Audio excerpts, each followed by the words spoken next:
Good afternoon, pugs and lovelies. It's your caffeinated bookworm here. So today I had planned on doing my review and analysis of Gardens of the Moon, which is the first book in the Malazan Book of the Fallen. However, I got to the last 20 pages and then I had a debilitating aura migraine. And so instead of reading them, I just kind of stopped and closed my eyes in between calls at work. So I will have that for you tomorrow. I did see that Brian Lee Durfy posted a book haul earlier, which I found wildly amusing. If you want to laugh, go watch his book haul from earlier. He is so funny. But I'm going to do my own book haul. Yesterday, we took my 17-year-old across town to a part of Columbus that we're not normally in to do a physical. He is planning on joining the Marine Corps. John was in the Marine Corps, and so wish him luck with that. So the first one is a poetry book by Atticus. I'm a huge poetry nerd. I've been writing poetry since Mrs. Delia Garza, teacher of the gifted and talented English class in my 8th grade, made us write a chapbook of poetry, and I have never stopped writing. So the book is The Dark Between Stars. And yeah, that's a Magic the Gathering card I have up there as a bookmark. It's just a land, nothing special. A basic land, nothing special. But the quote at the beginning, the two quotes at the beginning actually are what got me. This one is from T.E. Lawrence, 7 Pillars of Wisdom. I loved you. So I drew these tides of men into my hands and wrote my will across the sky and stars. And then the first section of the book is called Stars. And it has another quote by Vincent van Gogh. For my part, I know nothing with any certainty, but the sight of the stars makes me dream. And I'm just going to read you the first one in here. He laughed, my darling. You will never be unloved by me. You are too well tangled in my soul. They're pretty short poems. There's nothing epic in here, but it looks good. They look to be mostly associated with love.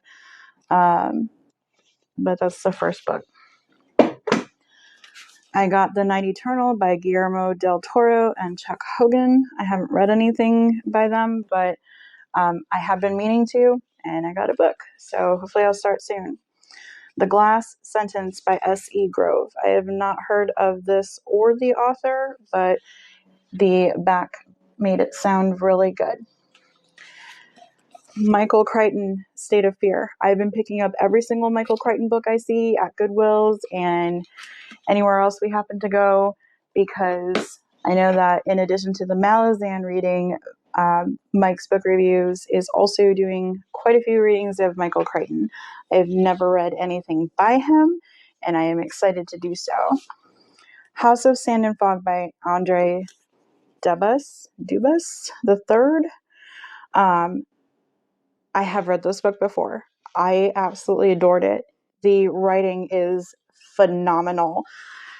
I don't remember whether I gave it away or unhauled it at the library at the site down in San Antonio that I worked for before I got transferred up to Ohio, because since we were moving, I gave a lot of books away. I am working on getting my book collection back. This is definitely one of the books I had to have. It was not on my first 2 videos of my favorites. It just slipped my mind, but it is a very good book. I got EO by Julia Alvarez, and this is, it says it's charming and funny and mesmerizing, wonderful. So I'm going to read you the blurb, because this is by the author of How the Garcia Girls Lost Their Accent and In the Time of Butterflies. And both of these books have been on my radar. I haven't read them yet, but I definitely plan to. Yolanda Garcia, Yo for short, has proved she's a writer with a wildly successful first novel that makes characters out of her family, friends, and lovers. While Yo basks in the spotlight, her loved ones find their naked and very recognizable selves dangling in that same blinding light. The result? The fictionally victimized want to tell their side of the story. And so they do in Julia Alvarez's hilarious, poignant, brilliantly conceived novel about the collisions of art and reality, intellect and emotion, American acculturation and her own Dominican Republic roots. It sounds really good. It's not that long of a book, so it's probably one of the books that I'll read in between the Malazan books as we go further along. Why my wife thinks I'm an idiot. The life and times of a sportscaster dad. So John and I used to listen to Mike and Mike all the time. So when I saw this, I absolutely had to pick it up. They are hilarious together.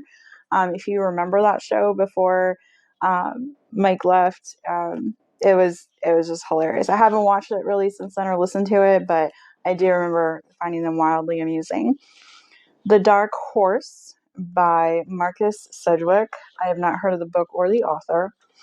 People of the Masks by Kathleen O'Neill Gear and W. Michael Gear. So this sounds so fascinating. It has to do with a boy from Iroquois Nation. And he's allegedly part of a prophecy. It sounds phenomenal. Catching Fire by Suzanne Collins. I have not read any of the Hunger Games yet. I wasn't too terribly impressed by the movie. But I am willing to give the books a try. And finally, A Lion Among Men, Volume 3 in the Wicked Years by Gregory Mcguire. I did love Wicked. It was lent to me when I was in the hospital after my car accident in 2009, and I was completely in love with the book. However, I did not like his retelling of the Nutcracker. I have read some really fantastic retellings of the Nutcracker story, including one by Robert Dinsdale. It was The Toymakers, I think. I really recommend that book if you like some of the retelling sides of books. But I do plan on continuing to read Gregory Maguire because I was that impressed with Wicked. Now, I can't remember which one of these books I saw first on the shelf, but as soon as I saw Todd Williams, I grabbed it. And then I found 2 more of the 4 books, but number 3 was missing. And I had my 4 kids hunt it down with me. And finally, my almost 9-year-old son, Vinny, found the 3rd book, and I was so happy about it. So it is Shadowmarch by Todd Williams. Look at this fantastically thick book. And then Shadowrise. This is the one that we couldn't find, Shadowplay. And Vinny did end up taking me back to an area in the books that I had already been to. And lo and behold, it was underneath another book. And Shadowheart. So these are all, as you can see, pretty thick books. I'm not going to be getting to these anytime soon because between trying to write for school and getting through the reading for school and work and 4 kids and everything else in the Malazan series, I don't have time to start this. But I am very happy to have them. I am very happy and astonished that I found them all at the same Goodwill at the same time. So they will be on my to-read list later on down the line. And tomorrow, like I said, I promise I will have the review of Gardens of the Moon up tomorrow. I promise. I am completely enthralled in the story. I'm kind of concerned about book 2 because I've noticed that on Mike's Book Reviews Discord channel, a lot of people have kind of fallen off at Dead House Gates. I don't plan that to be the case for me because, I mean, I can read those long books. I can read the long series. And Gardens of the Moon was just so amazing. Like, I can't wait to get to the end. I'm going to finish it tonight. Right after I get off of work, probably going to take my kids to the park and let them kind of run out their sillies and get that done in the meantime.